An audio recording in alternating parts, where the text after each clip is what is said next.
السلام عليكم. راح ندير معكم لفات طاكوس حجم عائلي مملحات بزاف بنينات من تجربوها.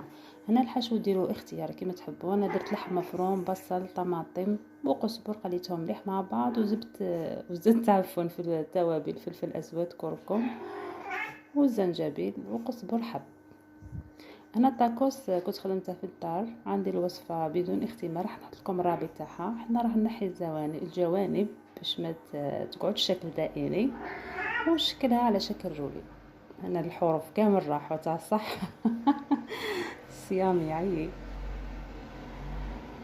انا راح نقطعها هكا ونشكلها في مول بهذا الشكل، وزدت عليها الجبن. تقدروا ديروا صلصه طماطم من الفوق وتزيدوا هذا الجبن، زدت رشه زيت زيتون، دخلتها الفرن وهي واجده معنا.